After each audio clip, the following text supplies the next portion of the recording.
Good morning students. आज हम पढ़ेंगे मैंने आपको कल बताई थी कार्बन डेटिंग मेथड में आपको बताने वाली हूँ। इसमें देखिए हमने देखी C12 और C14। ये क्या है? कार्बन एटम है, सॉरी कार्बन मॉलिक्यूल्स है। जो C14 है वो रेडियो एक्टिव है और जो C12 है वो क्या है? नॉन रेडियो एक्टिव है। ठीक है, तो इसमें पहला देखिए C12 and C14 are isotope of carbon.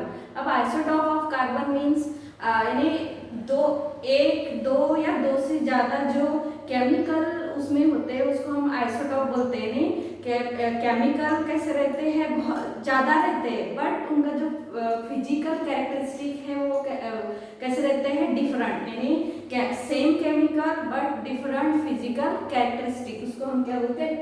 Isotope. तो जो C12 और C14 है ये कार्बन एटम से बने हुए हैं और इसको हम आइसोटोप ऑफ कार्बन कहते हैं। सेकेंड है they are present in atmosphere, यानी जो C12 और C14 है ये एटमॉस्फेयर में प्रेजेंट होते हैं। देन C12 नॉन रेडियोएक्टिव और ये स्टेबल होता है। स्टेबल यानी कभी भी लॉस नहीं होता, उसमें कोई भी चेंजेस नहीं आता, स्टेबल होता है। और जो C14 है वो हमने कल पढ़े थे कि वो रेडियोएक्टिव होता है और non stable. Non stable means हमेशा वो कैसा होता है? चेंज होते रहता है। तो उसके बाद में देखो मेथड है। अब मेथड में हम देखेंगे कि जो भी एनिमल्स होते हैं या जो भी प्लांट्स होते हैं वो डेड होते हैं और डेड होने के बाद में आफ्टर डेथ, यानी डेड होने के बाद में उसमें कंजप्शन होता है C12 और C14 का।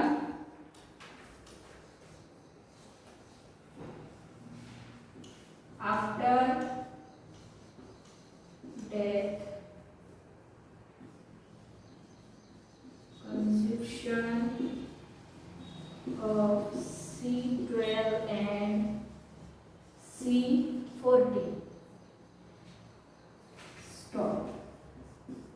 इन्हें कोई भी जीव अगर मरता है तो उसके बाद में जो कंजप्शन है किसका? C12 और C14 का वो क्या हो जाता है? स्टॉप हो जाता है, इन्हें वो आगे उसमें चेंजेस नहीं आता।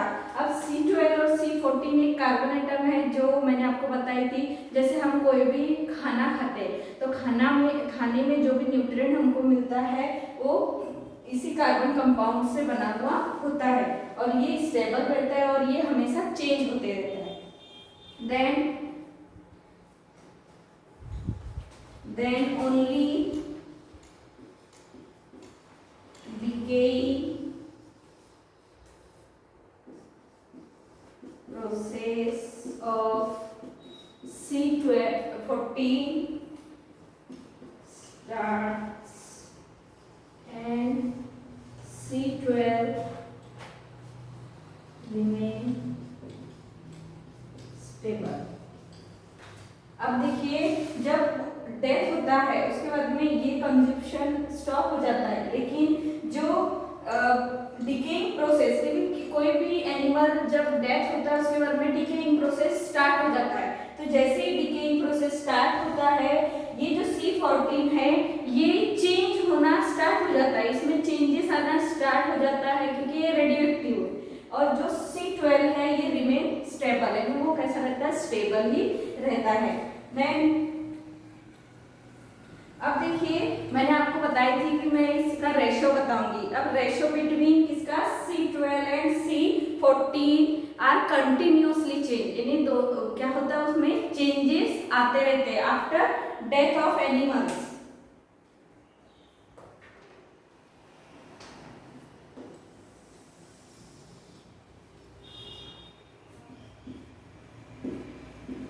Ratio between C12 and C14 changes continuously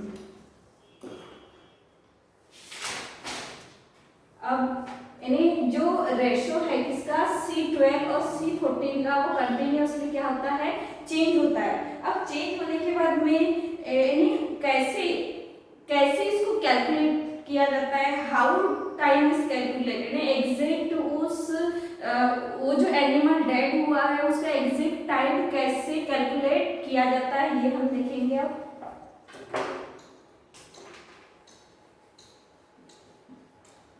how time is calculate,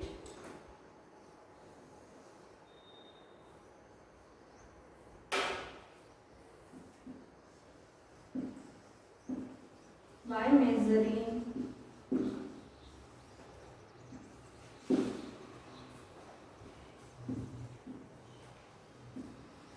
radioactivity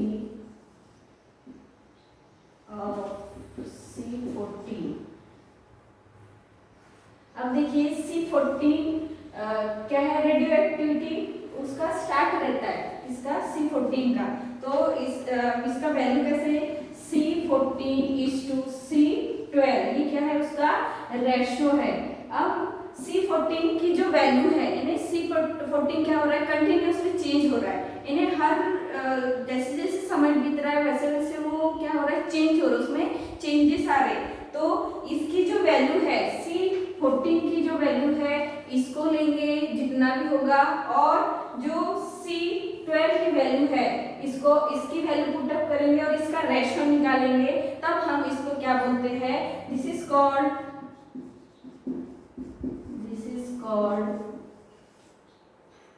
carbon dating method.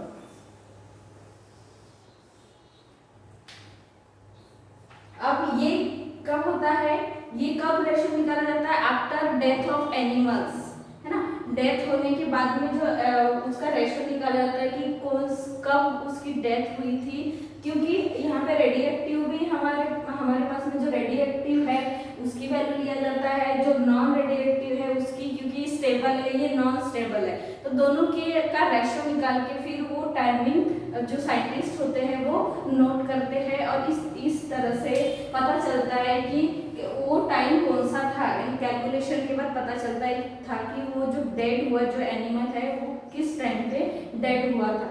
तो आप इसको अपने नोटबुक में नोट डाउन कर लीजिए।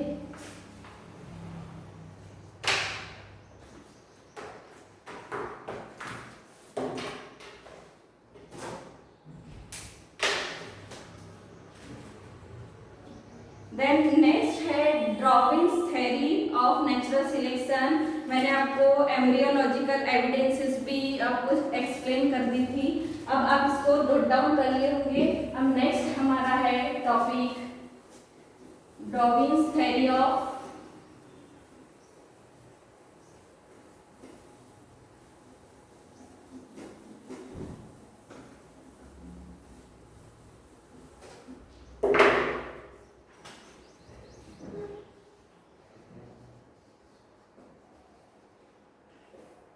Darwin's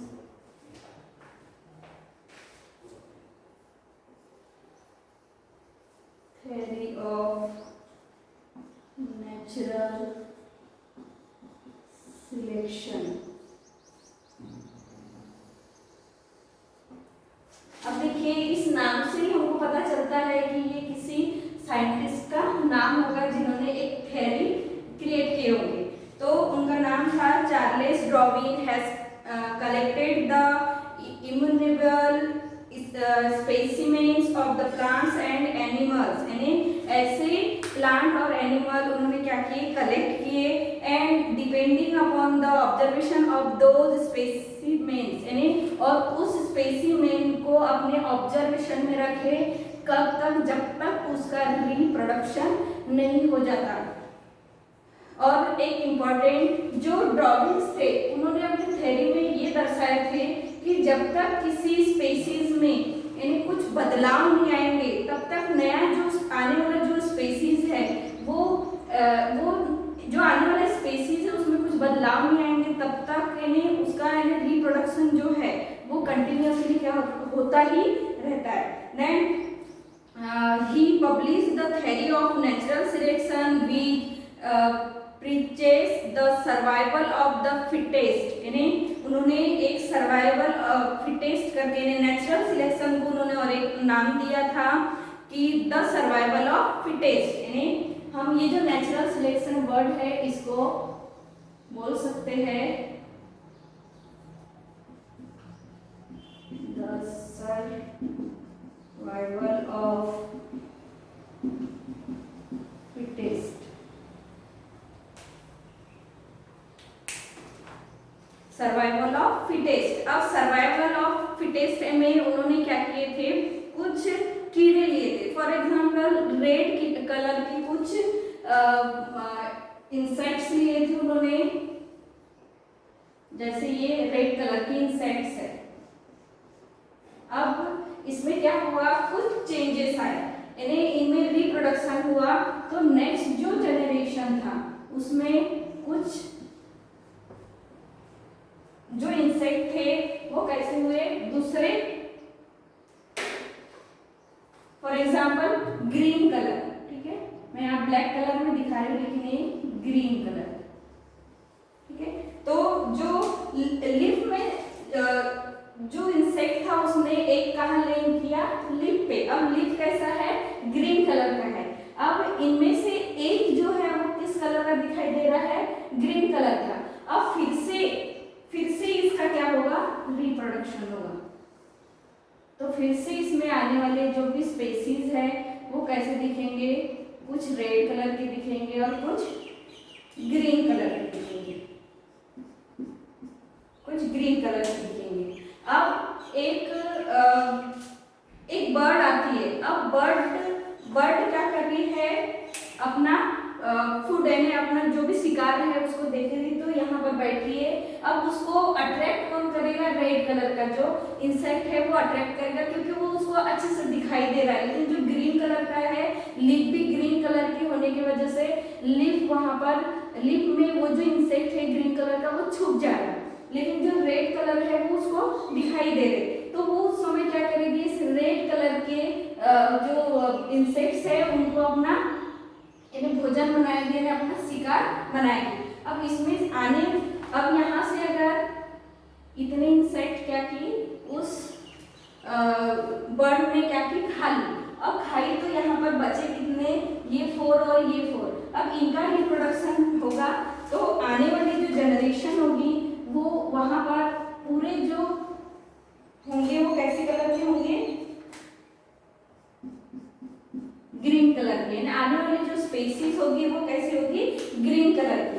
अब उन्होंने इस थ्योरी द्वारा, नेचुरल सिलेक्शन द्वारा ये दर्शाए कि जो आने वाली जो जनरेशन है वो ग्रीन कलर की है, और ग्रीन कलर के होने की वजह से वो लीफ में छुप जा रहा है और कोई भी इसका शिकार नहीं कर पा रहा है, कोई भी बर्ड इसका शिकार नहीं कर पा रहा है, और इसकी जो स्पेसीज है वो आगे की ओर बढ़ती है। यानी ड्रॉविंग्स ने अपने थ्योरी में ये दर्शाया है कि जितने भी जीव जंतु है वो अपने स्पेसीज को आगे बढ़ाने के लिए अपने आप में कुछ चेंजेस लाना है, यानी ऐसा उन्होंने अपने थ्योरी में दर्शाया है।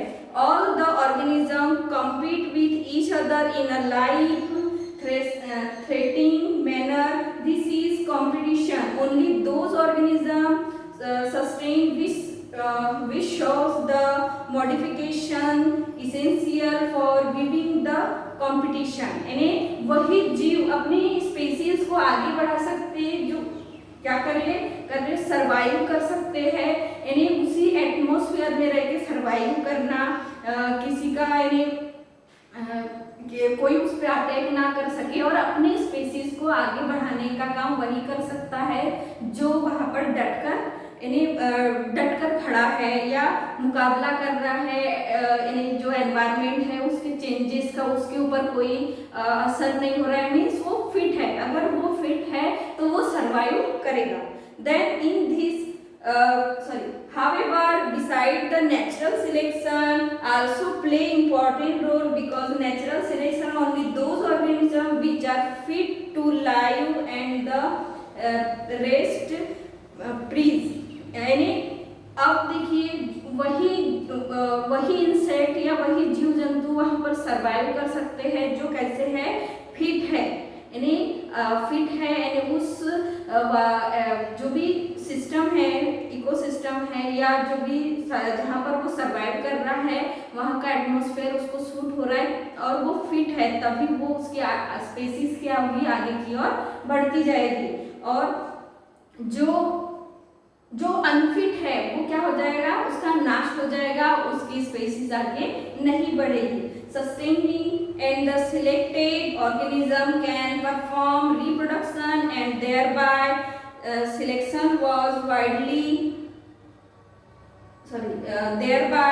give rise to the new species with their own specific character। यानी वो जो सिलेक्टेड ऑर्गेनिज्म है वही रिप्रोडक्शन कर पाएंगे, मीन्स अपने आगे के जनरेशन को फिर से आगे बढ़ा सकते हैं, अपने आगे आने वाले जनरेशन को, और न्यू स्पेसीज यानी आने वाली जो स्पेसीज होगी वो उससे भी ज़्यादा हेल्दी होगी, फिट होगी और वहाँ पर सर्वाइव कर सकती है।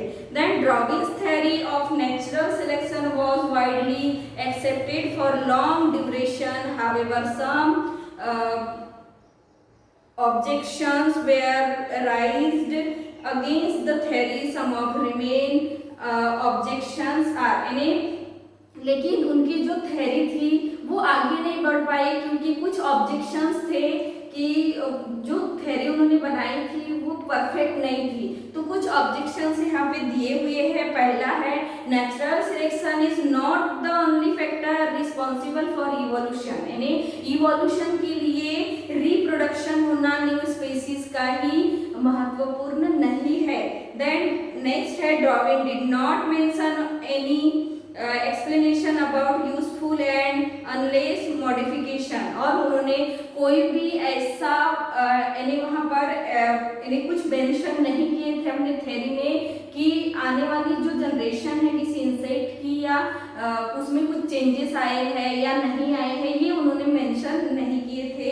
There is no explanation about slow change and abroad change, यानी और उन्होंने ये भी नहीं मेंशन किए थे कि अगर कोई न्यू स्पीसीज आने वाली जो न्यू स्पीसीज है उसमें कोई स्लो चेंज हो रहा है या अचानक चेंज हो रहा है, इसका भी कोई एक्सप्लेनेशन नहीं था। Irrespective of all this objection, Darwin's work on the evolution has been misplaced, यानी फिर ये जो थ्योरी है इसको आगे फिर नहीं बढ़ाया गया और यानी कुछ ऑब्जेक्शंस की वजह से वो थ्योरी बने पर क्या हो गई, रुक गई। देन नेक्स्ट टॉपिक है हमारा लेमार्किज्म। तो लेमार्किज्म जो है हम नेक्स्ट क्लास में पढ़ेंगे, लेकिन आपको जो डार्विन्स थ्योरी है नेचुरल सिलेक्शन ये फिर से आपको खुद से भी पढ़ना होगा, जिसमें एक वर्ड आया है ओरिजिन ऑफ स्पीसीज। आप नेट पे सर्च कीजिएगा तो आपको बहुत सारा आपको मिल जाएगा जो ओरिजिन है स्पीसीज का, यहाँ पर क्योंकि छोटा सा दिया हुआ है लेकिन नेट पे आपको फुल्ली मिल जाएगा, उसको थोड़ा पढ़िए।